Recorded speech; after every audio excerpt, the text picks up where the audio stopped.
বাকি সবাইকে দেখতে পাচ্ছি এই বাড়িতে।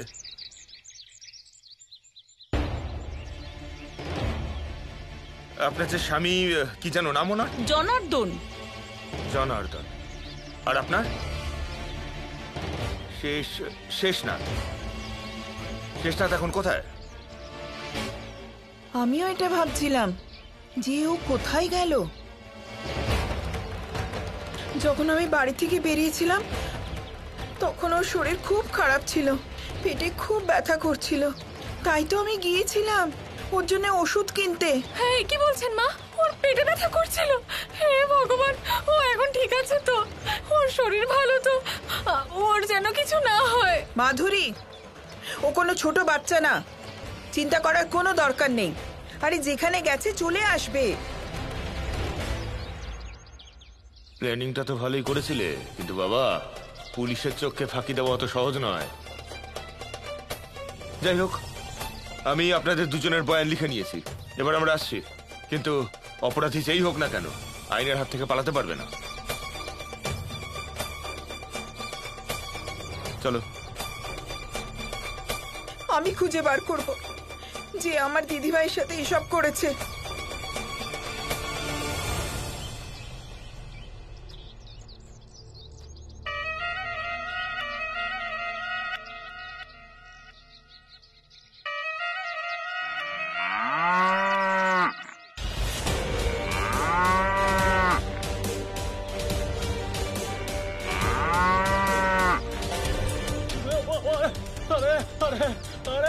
বাঁচাও, আরে বাঁচাও আমায়, কেউ বাঁচাও, আরে বাঁচাও কেউ।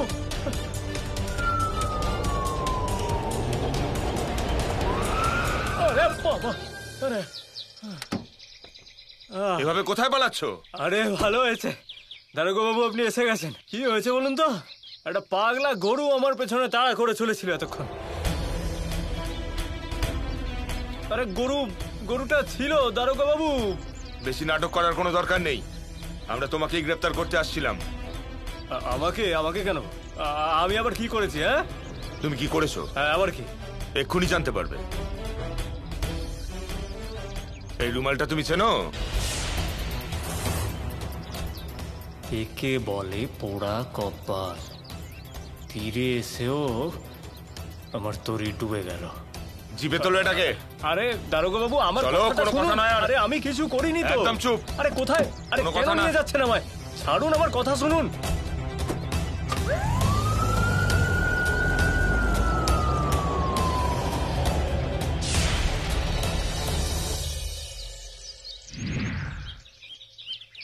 যে অপরাধ তুমি করেছো তার শাস্তি তো তোমায় পেতেই হবে। দারোগা বাবু, আমাকে ছেড়ে দিন। দারোগা বাবু, আমায় ক্ষমা করে দিন, আমি কিচ্ছু করিনি দারোগা বাবু। শেষনাথ, তুমি একজনকে প্রাণে মারার চেষ্টা করেছো। তুমি জানো এর জন্য তোমাকে সারা জীবন জেলে পচে মরতে হতে পারে। আর এমনও হতে পারে যে এর জন্য তোমায় ফাঁসি দিয়ে দেওয়া হলো। কি দেওয়া হলো? ফাঁসি। দারোগা বাবু, আমায় ক্ষমা করে দিন, আমার ভুল হয়ে গেছে, আমি আর কোনোদিন এরকম করবো না। দেখুন, আমাকে ক্ষমা করে দিন, আমি মরতে চাই না, আমাকে ক্ষমা করে।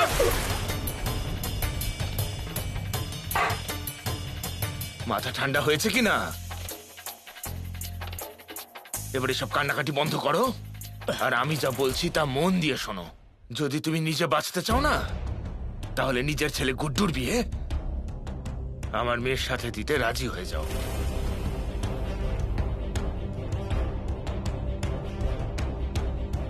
এবার তো জোর ফেঁসে গেছি। এই দারোগা তো তোমাকে ফাঁসিতে ঝুলিয়ে দেবে শেষনাথ। দারোগা বাবু, আপনি তো জানেন আমাদের বাড়িতে আগে থেকে একটা মেয়ে আছে, সেও বিবাহযোগ্য। তাই ওর বিয়ে দেওয়ার আগে আমি গুড্ডুর বিয়ে কিভাবে দিতে পারি? আপনি বুঝতে পারছেন তো? দারোগা বাবু, এই বিয়েটি এর কথা বাদ দিন না। আমি আপনাকে অনেকগুলো টাকা দিতে পারি, অনেক বড় করে দিতে পারি আপনাকে। আপনি বোঝার চেষ্টা। আমাদের বাড়িতে টাকার কোনো অভাব নেই, আমি তো শুধু নিজের মেয়ের বিয়ে দিতে চাই। তবে একটা সলিউশন আছে আমার কাছে। সলিউশন? খুব ভালো সলিউশন। সেটা আবার কি? আমার মেয়ের বিয়ে হবে তোমাদের বাড়িতে, আর তোমাদের মেয়ের বিয়ে হবে আমাদের বাড়িতে, তাহলে কেমন হয় বলো? সব প্রবলেম সলভ হয়ে যাবে। তাহলে বলুন আদরণীয় শ্রীমান শেষনাথ বাবু, কেমন লাগলো আমার প্ল্যান?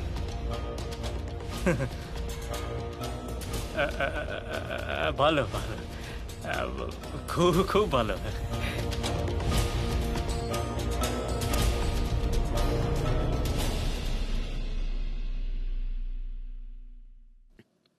ঠামি, হ্যাঁ দিদিভাই।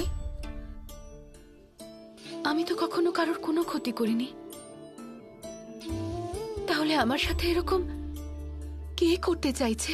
দিদিভাই, পৃথিবীতে খারাপ মানুষের এত শত্রু থাকে না যত শত্রু ভালো মানুষের থাকে।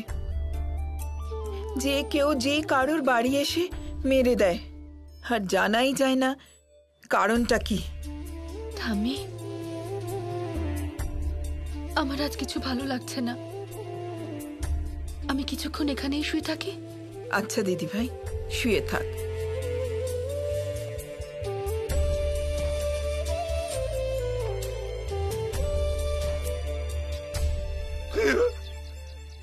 হে প্রভু, তুমি আমাকে কোনোদিন ক্ষমা করো না।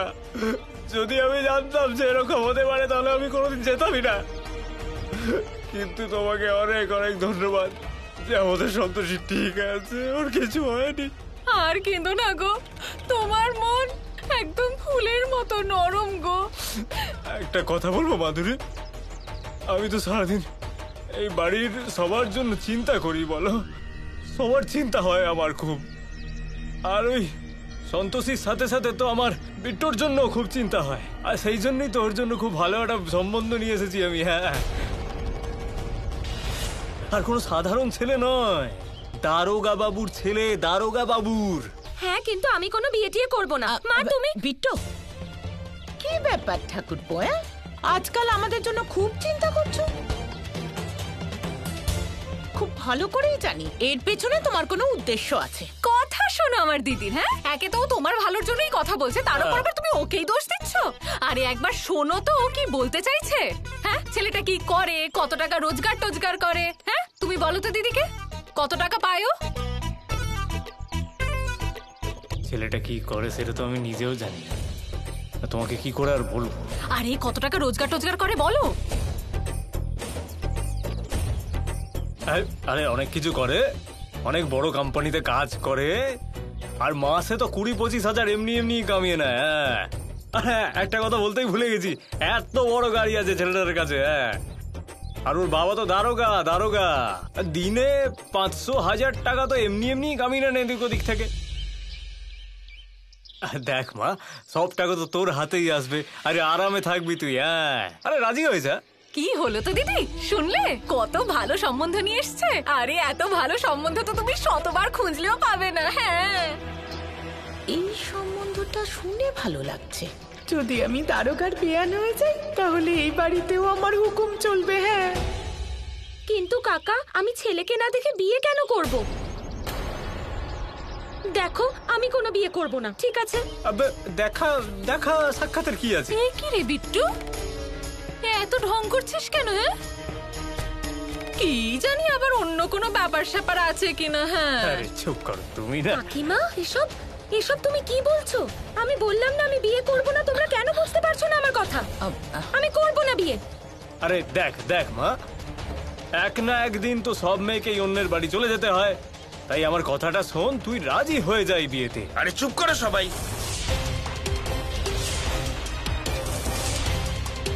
আরে ও যখন বিয়ে করতে চাইছে না, কেন ওকে জোর করছো তোমরা? আরে পর্দা, জোর করছি না, বোঝাচ্ছি। আমার কথা শোনো, তুমি ওকে একটু বোঝাও, বোঝাও তোমার মেয়েকে। আরে বাবা বর্দা, হ্যাঁ, আরে এটা একবার ভেবে দেখুন না যে আমাদের সম্বন্ধটা দারোগার বাড়িতে হবে, আর দারোগা বাবু আমাদের আত্মীয় হয়ে যাবেন।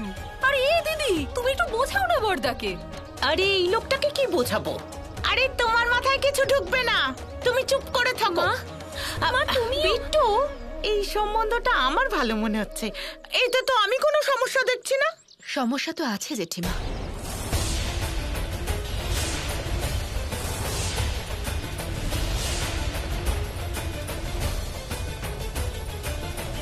আর তাও কোনো সাধারণ সমস্যা নয়। ও সেই ছেলেটা যে বিট্টুদির একটা ফিল্ম বানানোর চেষ্টা করেছিল।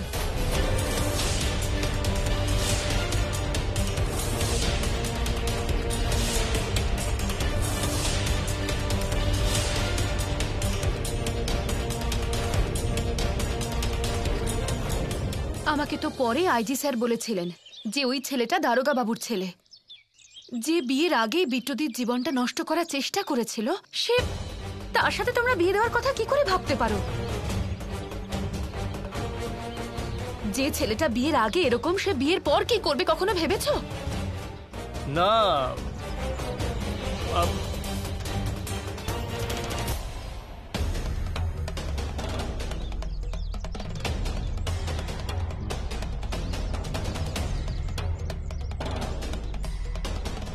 Thank you.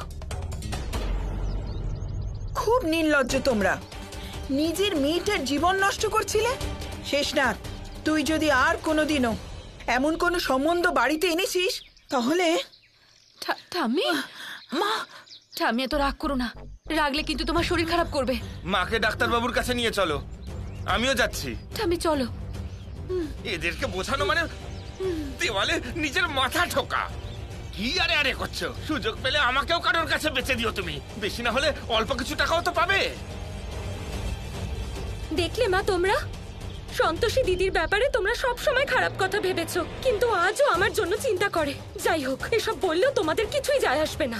বাবা, 1 মিনিট দাঁড়াও, আমিও তোমাদের সাথে যেতে চাই। এখানে থাকার তো কোনো মানেই হয় না। চলো আগে ডাক্তার দেখিয়ে নি, তারপর ওখান থেকেই তুমি কলকাতা চলে যাও। আরে বিট্টু, তোর কাকা, আরে সর্বনাশ হয়ে গেল। আরে এবার তোর কি হবে শেষনাথ? কথা দিয়ে এসেছিলি তুই, ওই দারোগা তোকে আবার ফাঁসিতেই না চড়িয়ে দেয়। আমাদের পরিকল্পনা অসফল, সন্তোষী এখনো জীবিত আছে। হোয়াট? কি ধাতু দিয়ে গড়াও, মানে ওর কিছুতেই কিছু হয় না। আর আমরা সময় নষ্ট করতে পারবো না, আমাদের কিছু না কিছু ভাবতেই হবে। আমার কাছে আরো একটা উপায় আছে।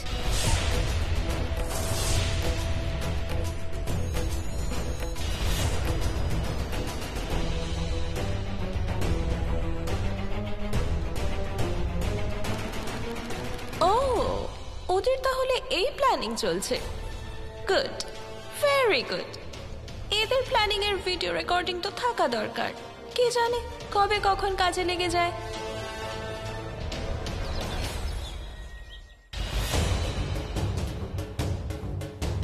সন্তোষী, হ্যাঁ, দাও আমি সাহায্য করছি। না না ঠিক আছে, আপনি শুধু কিচেনে আমাকে সাহায্য করে দিন। আরে, এই দরজাটা কি বন্ধ করলো? আমি খুলছি, দাঁড়াও।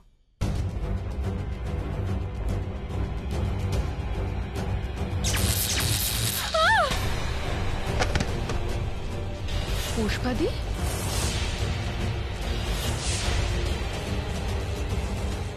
পুষ্পাদি, পুষ্পাদি, পুষ্পাদি, কি হলো? আবার আমার পরিকল্পনা ব্যর্থ হলো। এই এতবার চেষ্টা করার পরও সন্তোষের কিছু হয় না কেন?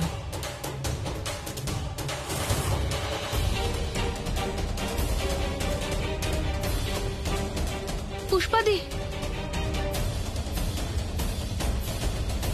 পুষ্পাদি, চোখ খুলো না।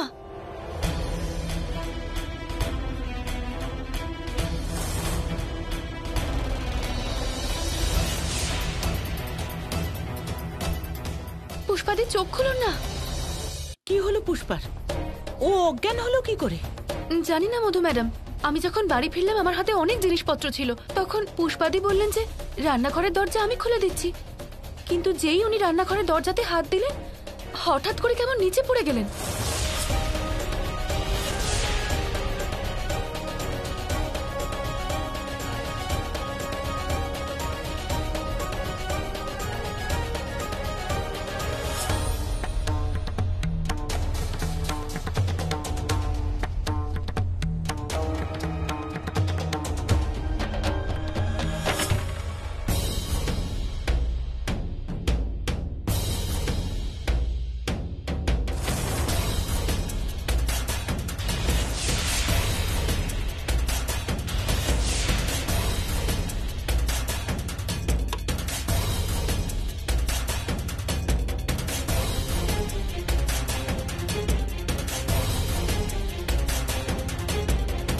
পুষ্পা কারেন্টে শক খেয়েছে।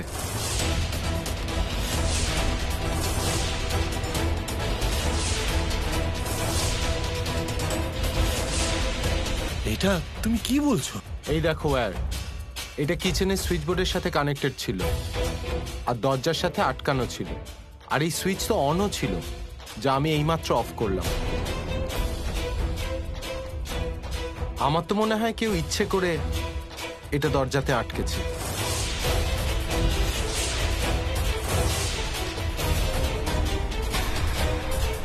কিন্তু এমন কাজ কে করতে পারে? তুমি লক পাওনি বলে ইলেকট্রিক ওয়্যার দিয়ে দরজা আটকে দিয়েছো, যাতে কেউ ভেতরে ঢুকতে না পারে?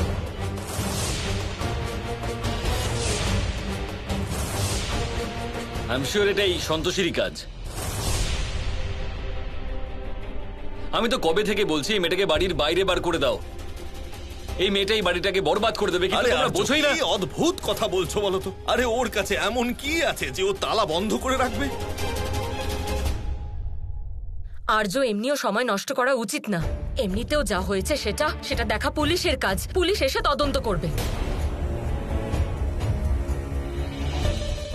তাছাড়া কাউকে প্রাণে মারার চেষ্টা করা খুব বড় অপরাধের কাজ, আর যে এটা করেছে সে তার শাস্তি অবশ্যই পাবে।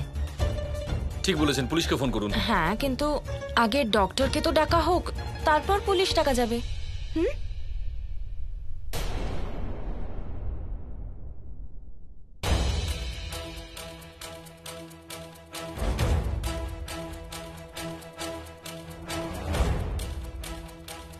এনার হার্টবিট খুব স্লো যাচ্ছে, আর she is not even breathing properly.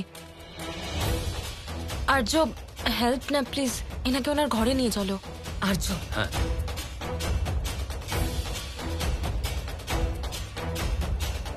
সাবধানে। সাবধানে সাবধানে।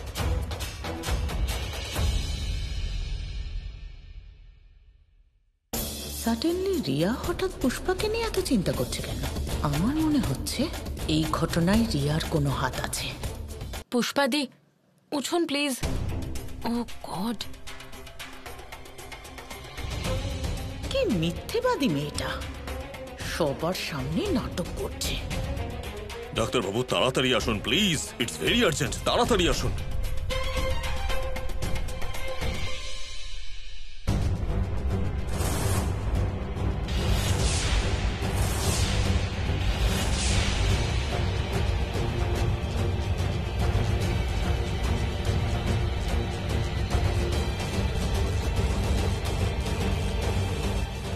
উজ্জ্বল, পুলিশ কেন এখানে এসেছে?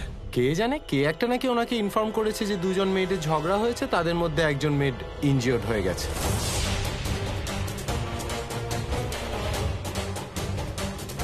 পুলিশকে ফোন কে করেছে? আরে কেউ বলবে কে করেছে ওনাকে ফোন?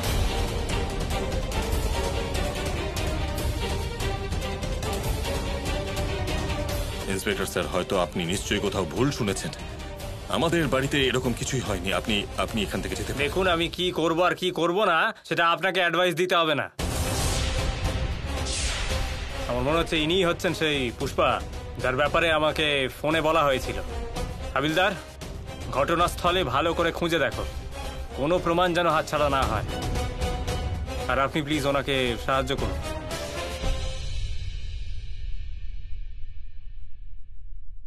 আচ্ছা, উনি বেঁচে আছেন নাকি মারা গেছেন? ইন্সপেক্টর স্যার, এসব কি কথা বলছেন আপনি? আপনার কাছে এটা নতুন, আমাদের কাছে এটা রোজকার ব্যাপার। ওয়েল, আমি এই কারণে জিজ্ঞেস করছিলাম যে ক্রিমিনালের নামে মার্ডারের কেস দেব নাকি অ্যাটেম্পট টু মার্ডারের। এখানে মার্ডার হয়নি, আর না কেউ মার্ডার করার চেষ্টা করেছে। এটা একটা ছোট দুর্ঘটনা ঘটেছে। দেখুন, আপনি আমার ইনভেস্টিগেশনে প্রবলেম ক্রিয়েট করবেন না। আরে আপনি চুপচাপ ওখানে দাঁড়িয়ে থাকুন আর আমাকে আমার কাজটা করতে দিন।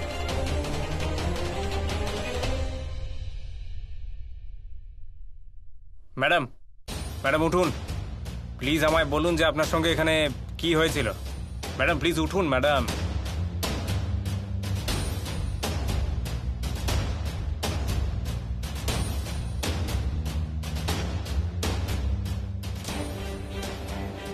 এবার বলুন যে সব কে আর কেন করেছে।